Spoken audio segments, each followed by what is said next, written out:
So today's chapter is domestic training. When I was reading this chapter, I did kind of think, this is a strong chapter. But, God has definitely put it on my heart to continue with this series, because I was thinking, oh man, what have I signed up to? I'm doing all the mini chapters in the book. Am I going to stay consistent all the way to the end? But he put it on my heart. If anything, he said focus on that more than the other videos, you know what I mean? So I'm going to continue with this series. If you haven't got Adventist Home, get that book. So let's go. Our first quote says, "Many ladies, accounted well educated, having graduated with honours at some institution of learning, are shamefully ignorant of the practical duties of life. They are destitute of the qualifications necessary for the proper regulation of family, and hence essential to its happiness.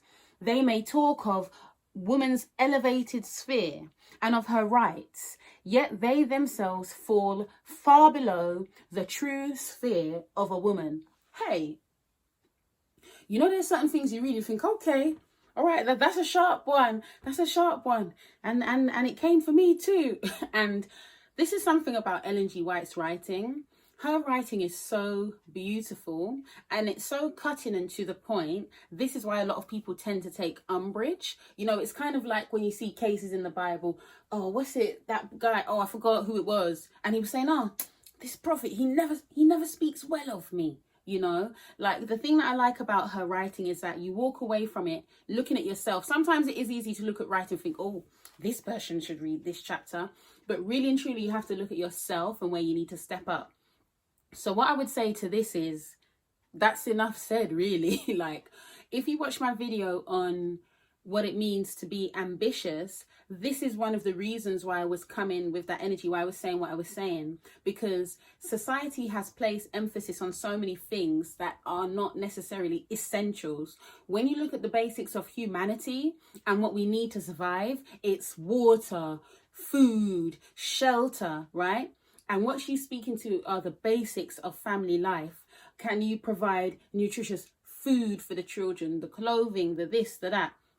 All of these things are basic needs, because, you can have fancy degrees, and I'm not shooting down anybody for that. You know what I mean? It is good to apply your brain to study. Come on, Ellen G. White wrote books upon books. That's someone well studied. I mean, well studied in the spirit anyway, if you want to say that.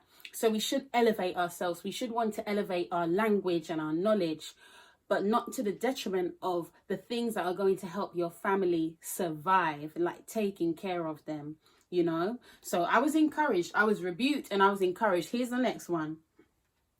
"It is her right to understand the mechanism of the human body and the principles of hygiene, the matters of diet and dress, labor and recreation, and countless others that intimately concern the well-being of her household."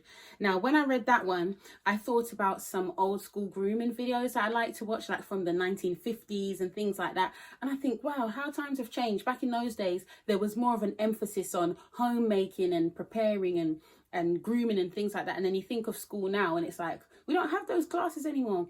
Even when I was living in Jamaica, I went to a high school called Victor Dixon. And I remember, like, early in my high school years, we had a class called Home Economics. And now I look back and I just think, I wish that I had taken that on more. I wish I had the mindset wasn't there. Do you see what I'm saying? But all of these things are so necessary. So when you have time, just type in 1950s grooming or 1950s homemaker. I know some people will be like, back in the days, oppression. No. There are definitely some good tips that you can get from those things. I've got all the time in the world for videos about hygiene and these things, because you can never know enough. And they're essential for your living and for the living of your family. In order to teach them to be healthy, then you need to learn healthy meals, taking care of yourself and your environment in order to avoid sickness. All right. The third quote: "Many of the branches of study that consume the student's time are not essential to the usefulness or happiness, but it is essential for every youth to have a thorough acquaintance with everyday duties."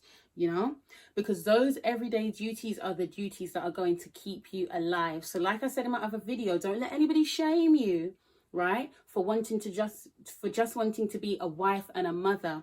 because doing that to an excellent standard, with Christ's help, of course, is a lot. It's enough already. And there are so many things that you're doing from day to day in order to make sure that your family's thriving.